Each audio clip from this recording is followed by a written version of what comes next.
Today's Christmas story is by author Enid Blyton. Enid Blyton lived from 1897 to 1968. She wrote over 600 books in her lifetime. She was one of the world's favorite writers for children's literature. Some of her best stories are about the group The Famous Five or The Secret Seven, and also The Naughtiest Girl. She wrote about all kinds of things like life at school, holiday adventures, fantasy stories, made-up creatures, like a character called Noddy, and animal stories. Also, she wrote many stories about Christmas. Here is one of them. Christmas holidays. Hurrah! Christmas holidays at last, said Susan, running into the house joyfully. She was just back from boarding school with her brother Benny, who had broken up the same day. He came into the house behind her, carrying a heavy bag. His mother was paying the taxi outside. Benny set down the bag and gave a yell. Anne! Peter! Where are you? We're back! Anne and Peter were the younger brother and sister, still at home.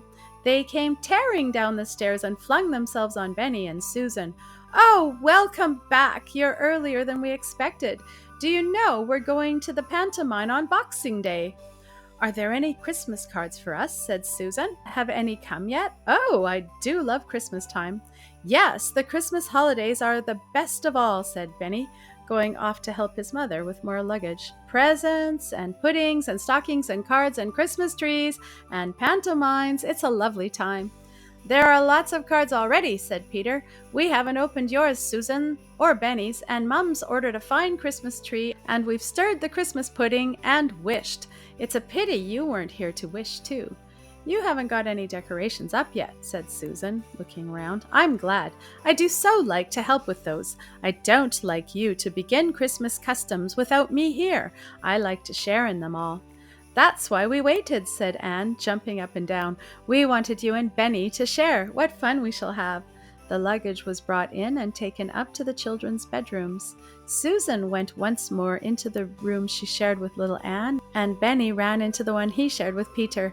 How good it was to be home again and with Christmas to look forward to. The children unpacked and their mother sorted out their clothes, some to be washed and some to be put away, some to be mended. They all talked at once at the tops of their voices. Their mother laughed. How any of you can hear what the others say when you don't stop talking for one moment, I can't think, she said, but it's nice to hear you all. Benny, what has happened to this sock? It doesn't seem to have any foot. Benny won't hang that up on Christmas Eve, said Anne with a little giggle. He won't hang his stockings up any more, surely, said their mother. He's too big. After all, he's 10 now.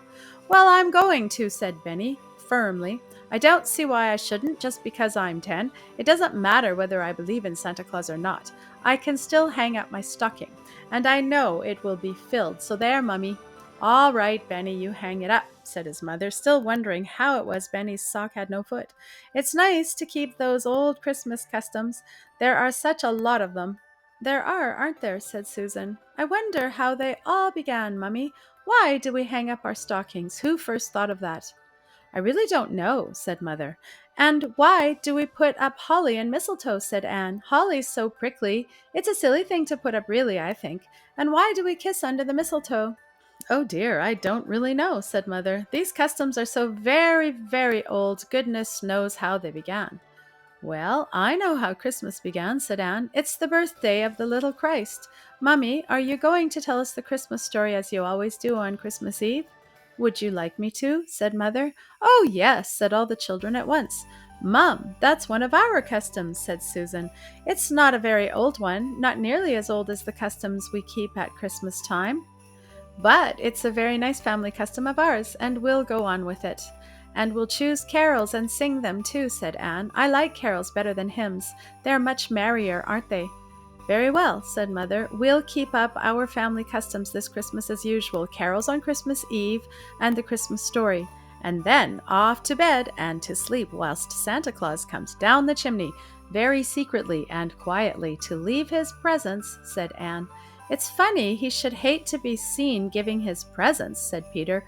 We are always supposed to be asleep when he comes. Mummy, who is Santa Claus really? Well, I really don't know, said Mother. What a lot of questions you ask me today. I keep saying I don't know, I don't know. Do ask me a question I can answer now. Well, why is Christmas pudding called plum pudding? Asked Benny at once. There aren't any plums in it. I don't know that either, said Mother. And what is the Yule log? Said Susan. I'm always hearing about Yuletide and the Yule log, but I never know exactly what Yule means. Neither do I, really, except that it is another name for Christmas time. You'd better ask Daddy all these questions when he comes home. Now the trunks were unpacked and were put up into the loft for 4 whole weeks. It was tea time when the children rushed downstairs to a lovely tea. Their mother always had a special cake for the first day the children came home, and special biscuits. I love the first hours at home, said Susan. It's all so deliciously new and exciting. Then it gradually gets nice and familiar and homey. Mummy, when are we going to begin the decorating? Tomorrow, if you like, said Mother. Our holly trees in the garden are full of berries this year, and the farmer said you may go to the big oak trees in his field and cut some mistletoe for yourselves if you like. But why should we go to the oak trees for mistletoe? Said Anne in wonder. Doesn't mistletoe grow on its own bush or tree? The others shouted with laughter. There isn't a mistletoe tree, said Benny. It only grows on other trees, oak trees for instance, and apple trees. How funny, said Anne. I'd like to see it. You shall tomorrow, said Mother. Benny shall take you to the farmer's field, and he can climb up and cut some mistletoe and throw it down for you. We'll cut holly too, and bring stacks of it in, said Susan, and we'll make some paper chains and get out the silver stars and bells we had last year to hang down from the ceiling. Oh, we shall have fun. And what about the ornaments for the Christmas tree, said Benny. We'll get those too. I hope there won't be many broken. They're so pretty and shiny. We'll find the big silver star that goes at the very top of the tree, said Susan, and we'll get out that little old fairy doll and put her under it, Mummy. Isn't Christmas time lovely? It is, said Mother.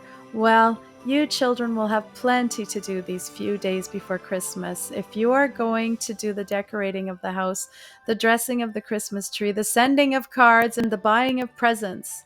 You'll be busy too, won't you, Mum? Said Anne. You said you must boil the pudding again and make the Christmas cake and buy some crackers for us and finish making some of your presents. They finished their tea, and then they heard the sound of a key being put into the front door. It's Daddy, cried Susan and Benny, and they rushed to welcome him. Well, well, you've grown again, said Daddy, hugging them both. Have you got good school reports? Who's going to help with the decorating tomorrow? I've got the day off, so I can take you all out to get holly and mistletoe. Oh, lovely, cried Susan. Yes, we've got good reports. I'm top of my form. Oh, Daddy, it's lovely to be home for Christmas. Yes, Christmas is a proper family time, said Daddy, hanging up his hat. All the old customs to keep up, the old carols to sing, the old tales to tell. Well, I hope you know a lot about the old customs, Dick, said Mother, kissing him. These children have been pestering me with Christmas questions, and I can't seem to answer any of them. I don't feel like a lot of questions tonight, said Daddy. Tomorrow, perhaps. And with that promise, they settled down again. They all felt very happy. They were home together beneath one roof. It would soon be Christmas, the season of goodwill, good cheer, and kindness. Christmas, said Susan, separating the two syllables. I suppose it means Mass of Christ. What does Mass mean in the word of Christmas, Daddy? Feast or holiday, said Daddy. The feast of Christ, a holiday in his honor. There is Michaelmas too, and Candlemas. Christmas is the nicest time of all, said Susan. People in olden times thought so too, didn't they, Daddy, and feasted and made a holiday. They certainly did, said Daddy, but I am sure they were not happier than we shall be this Christmas tide. The end.